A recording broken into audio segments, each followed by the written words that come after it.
আজকে আমি যে মুভিটি নিয়ে কথা বলবো এতে একজন ব্যক্তি পুরো 15 বছরের সাম্রাজ্য মাত্র 10 ঘন্টায় ধ্বংস করে দেয়। তো চলুন দেরি না করে চলে যাওয়া যাক মূল কাহিনীর দিকে। And welcome to the trending Trojan.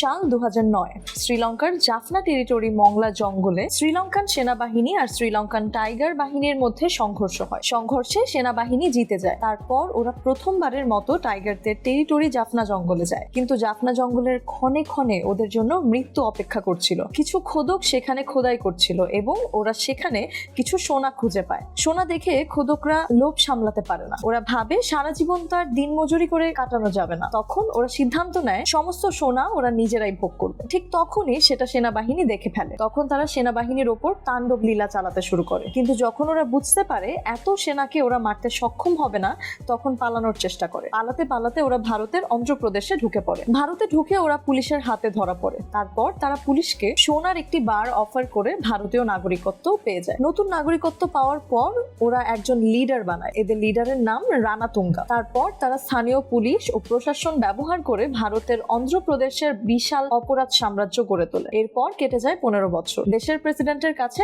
চিঠি আসে।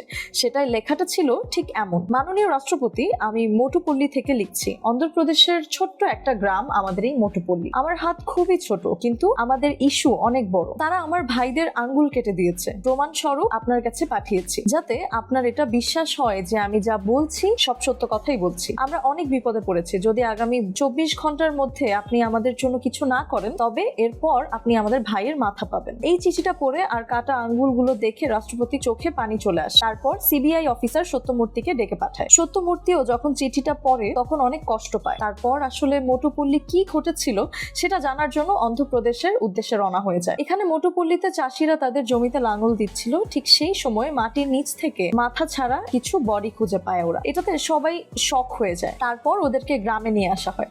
ঠিক তখনই সেখানে এসে পৌঁছে একজন পুলিশের এসআই এবং তার টিম। বারবার জিজ্ঞাসা করার পরেও কেউ মুখ খুলছিল না যে এরা কাদের স্বজন বা কেই এদের এই অবস্থা করেছে। সবার চোখে একটা অজানা ভয় দেখতে পায় সেই এসআই। এভাবেই কেটে যায় অনেকক্ষণ। ঠিক তখন একটা পাগল কথা বলে ওঠে, এরা কোনো কথাই বলবে না ম্যাম। এই যে আপনি মৃত মানুষ দেখতে পাচ্ছেন, আর যারা দাঁড়িয়ে আছে এরাও মৃত। এদের মুখ থেকে আপনি কিছুই জানতে পারবেন না। যারা মারা গেছে এরা তো এই জীবিত গ্রামকেই বাঁচাতে চেয়েছিল, এজন্যই ওদেরকে মরতে হয়েছে। ওই পাগলের মুখে এমন কথা শুনে সবাই কান্নায় ভেঙে পড়ে আর যার যার স্বজনকে গিয়ে জড়িয়ে ধরে। ঠিক তখন একটা পিচ্চি ছেলে বলে ওঠে, এই সবাইকে মেরেছে রানাতুঙ্গা। ছেলেটার মুখে এমন কথা শুনে সব পুলিশ ভয়ে কেঁপে ওঠে, শুধু রাজলক্ষ্মী ছাড়া। তখন লক্ষ্মী রানাতুঙ্গাকে অ্যারেস্ট করতে চায়, কিন্তু উপরে কথা বললেও তার সিনিয়র অফিসাররা অ্যারেস্ট করার জন্য পারমিশন দেয় না। কিন্তু লক্ষ্মীও হার মানার মতো পাত্রী নয়। সে রানাতুঙ্গাকে অ্যারেস্ট করবেই। এজন্য লক্ষ্মী রানাতুঙ্গার বাড়ির উদ্দেশ্যে রওনা হয়। কিন্তু পথিমধ্যে বাধে এক বিপত্তি। কিছু দূর যাওয়ার পর ছেলে পুলিশগুলো অস্বীকৃতি জানায় রানাতুঙ্গার বাড়ির দিকে যেতে। চাকরি যাবে যা, কিন্তু আমরা আর একাও এগোবো না। তখন লক্ষ্মী বাকি মেয়ে পুলিশদেরকে নিয়ে রওনা হয় রানাতুঙ্গার বাড়ির উদ্দেশ্যে। কিছুক্ষণের মধ্যে ওরা চলে আসে রানাতুঙ্গার বাড়িতে। লক্ষ্মীরা এসেই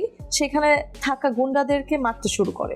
এটাতে অনেক ক্ষিপ্ত হয়ে যায় রানাতুঙ্গার মা। ঠিক তখনই সেখানে এসে পৌঁছে রানাতুঙ্গার বউ ভারতী। সে এসে লক্ষ্মীদেরকে ঘরের ভেতরে আমন্ত্রণ জানায় আর এটা ওটা খাওয়ার জন্য অফার করতে থাকে। কিন্তু তখনই লক্ষ্মী রেগে যায় এবং রানাকে ডাকতে বলে। তবে ভারতী রানাকে তো ডাকেই না, আরো বলে, তুমি এখানে সাহস করে এসেছো, ঠিক আছে, যেখানে ছেলে পুলিশরাও আসেনি সেখানে তোমরা এসেছো, কিন্তু তোমাদের যতই সাহস থাক না কেন তোমরা তো মেয়ে মানুষ। এটা বলার সাথে সাথেই ওদের সব গুন্ডা পান্ডাগুলো লক্ষ্মীদের কাপড় ধরে টানাটানি করতে শুরু করে। অনেকক্ষণ এমন করার পর লক্ষ্মীদের সব জামা কাপড় ছিঁড়ে ফেলে। ওরা এটাতে অনেক বেশি ভয় পেয়ে যায়। সাহস যতই থাক, মেয়েদের কাছে তাদের ইজ্জতই সবচেয়ে বড় সম্পদ। এজন্য সবাই অনেক কান্না করতে থাকে, কারণ কারো গায়ে তখন কিছুই ছিল না। ভারতী নিজে একটা মেয়ে হয়ে কিভাবে অন্য মেয়েদের সাথে এমন ব্যবহার করতে পারে, এগুলো কিছুই মাথায় ঢুকছিল না ওদের। তখন ভারতী বলতে থাকে, এটা রানাতুঙ্গার লঙ্কা, এখানে রাবণ সেই, তবে কোন রামেরই এই জায়গায় আসার সাহস নেই। তোমাদেরকে কেউ বাঁচাতে আসবে না এখানে। ঠিক ওই সময় ট্রেনে করে কোথাও যাচ্ছিল একটা লোক যার নাম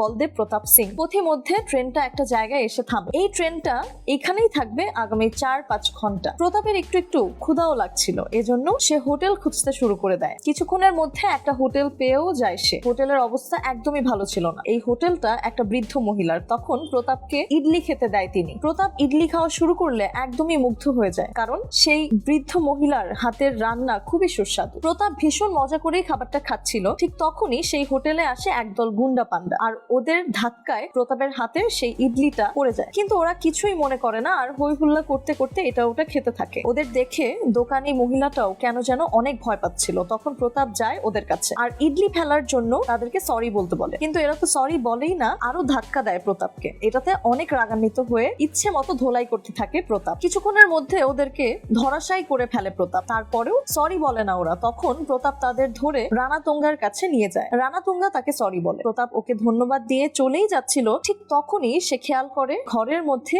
ছেঁড়া ছুড়া পুলিশের পোশাক। এটাতে তার সন্দেহ হয় এবং সেখান থেকে প্রতাপ চায় লক্ষ্মীদের নিয়ে যেতে, কিন্তু এর ফলে রানা এবং প্রতাপের মধ্যে সেই ফাইট হয়। পরে রানার বউ ভারতী এসে ওকে থামায় আর বলে প্রতাপকে আমরা পরে দেখে নেব। প্রতাপ যাওয়ার সময় লক্ষ্মী সহ বাকি পুলিশদেরকে নিয়ে যায়। এদিকে সত্যমূর্তিও আসতে থাকে মোটুপল্লীর উদ্দেশ্যে। পথিমধ্যে বাধে এক বিপত্তি। রাস্তা দিয়ে যেতে থাকলে হঠাৎ করে ওর সামনে একটা মিনিস্টার চলে আসে। তারপর সত্যমূর্তিকে থামিয়ে বলতে থাকে আপনি যেখানে যাচ্ছেন ওখানে যাওয়ার কোনো প্রয়োজন নেই, কারণ সবকিছু ঠিকই আছে। অপরদিকে লক্ষ্মী পরে তার ঘটনার বর্ণনা করে এবং বলে স্যার এই ব্যাপারগুলো দেখার জন্য আমরা রানার বাড়িতে গিয়েছিলাম। ওখানে যাওয়ার পর আমাদের সাথে যা যা হয়েছে এগুলো বলার মতো না স্যার। আমাদের সাথে বারবার খারাপ কাজ করা হয়েছে। কতজন ছেলে যে আমাদের সাথে ওসব কাজ করেছে আমাদের গোনারও বাহিরে। ভালো কাজ করতে গিয়ে স্যার আমাদের সাথে এমন খারাপ হয়ে গেল। এগুলো শুনে অনেক রেগে যায় প্রতাপ আর ভাবতে থাকে রানাকে একদম শেষ করে ছাড়বে। তারপরই প্রতাপ এসে পৌঁছে সেই থানায় যেখানে কাজ করতো সুনীল, আর সেখানে এসে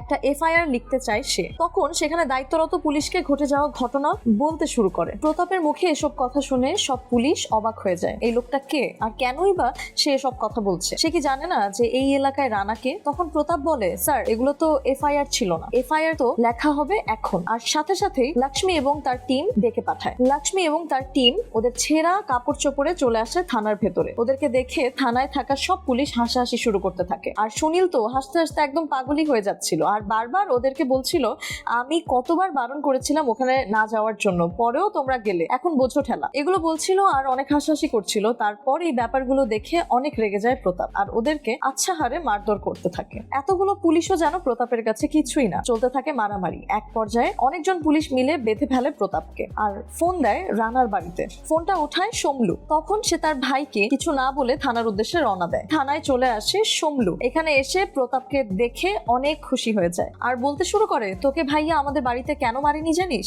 ভাইয়া আসলে চাইছিল যে তুই আমার হাতে মারা যা। এটা বলেই ওকে মারতে যাবে। ঠিক তখনই ওয়াকি টকির মধ্যে একটা কল আসে। ওপার থেকে কনস্টেবল বলতে থাকে ওর গায়ে কেউ হাত দিও না, ও কিন্তু অনেক ডেঞ্জারাস। কিন্তু কে শোনে কার কথা? তারপরে ওরা যায় প্রতাপকে মারার জন্য। তখনই চোখ খোলে প্রতাপ। আসলে এতক্ষণ সে রেস্ট নিচ্ছিল। চোখ খুলেই তাণ্ডব লীলা শুরু করে দেয় প্রতাপ। তারপর সবাইকে ইচ্ছে মতো মার দিতে থাকে প্রতাপ। চোখের পলকেই সবাইকে ধরাশায়ী করে ফেলে সে আর পুলিশ সহ বাকি সব গুন্ডাগুলোকে টাঙিয়ে রাখে সে। টাঙিয়ে রেখে তারপর সে চলে যায়। যেসব পুলিশগুলো মেয়ে পুলিশদের ওপর হাসাহাসি করেছিল তাদের সবাইকে টাঙিয়েছিল সে। পুলিশ সহ সব গুন্ডাগুলো এভাবেই মারা যায় আর সাথে মারা যায় রানাতুঙ্গার ছোট ভাই সোমলু। কিছুক্ষণের মধ্যেই থানায় চলে আসে রানা আর সে যখনই দেখে তার ভাইয়ের এই অবস্থা সে রেগে একদম অস্থির। প্রতাপের এত বড় সাহস যে সে আমার ভাইকে মেরে ফেলেছে, ওকে আমি এমন ভাবে মারবো যে গোটা দুনিয়া দেখবে ওর মৃত্যু আর ভয়ে কেঁপে উঠবে। রানার ভাইকে যদি কেউ কিছু বলতো তাহলে ওর শাস্তি হতো শুধুমাত্র মৃত্যু। আর প্রতাপ তো ওর ভাইকে একদম মেরেই ফেলেছে, তাহলে ওর কি অবস্থা করবে রানা? এদিকে সত্যমূর্তির কাছে একটা কল আসে। সিবিআই হেডকোয়ার্টার থেকে ফোন এসেছিল। তখন ফোনের ওপার থেকে জানানো হয় যে রানা অন্য কেউ না, সে জাফনা টাইগার ফোর্সের ডেপুটি কমান্ডার ছিল। সে খুবই ডেঞ্জারাস একজন মানুষ। ওকে টাইগার ফোর্স থেকে বের করে দেওয়া হয়েছিল ওর কার্যকলাপের জন্য। এটাতে সে অনেক রাগান্বিত হয়ে একদম টাইগার ফোর্সকে ধ্বংস করে দেয়। একটু সাবধানে থাকবেন স্যার, আর আমরা এখনই আর্মিদের সাথে কন্ট্যাক্ট করছি। ওদের থেকে সাহায্য আসার পর আপনি যাবেন, তার আগে আপনি কোনোভাবে ওখান থেকে যাবেন না। এসব কথা শুনে সত্যমূর্তিও রাজি হয়ে যায়। তারপর পরই কন্ট্যাক্ট করা হয় আর্মি হেডকোয়ার্টারে। তখন আর্মি প্রধান জানায় ওখানে যেতে আমাদের প্রায় 4 ঘন্টার মতো সময় লেগে যাবে, কিন্তু সত্যমূর্তির হাতে এতটা সময় নেই। সে জানায় আমার এখনই প্রয়োজন। এটা শুনে আর্মি প্রধান বলে আপনি যে জায়গায় আছেন তার পাশেই আমাদের একটা এজেন্ট আছে, যদি আপনি চান তাহলে ওই এজেন্টটাকে আমরা পাঠাতে পারি। কিন্তু সত্যমূর্তি বলে যে একটা এজেন্ট কি হবে, পুরো একটা ফোর্স লাগবে আমার। তবে আর্মি প্রধান এনশিওর করে যে এ যেন তেন সোলজার না, ও একাই পুরো একটা ফোর্সের সমান। ওর নাম বলদেব প্রতাপ সিং। ওকে আমি পাঠিয়ে দিলে ও একাই সবকিছু সমাধান করে দেবে, আপনার কোনো কিছুই করতে করতে হবে না এবং কোনো চিন্তাই করতে হবে না। তারপরেই দেখা যায় রানা চলে আসে। ঠিক তখনই সেখানে এন্ট্রি নেয় বীর প্রতাপ সিং আর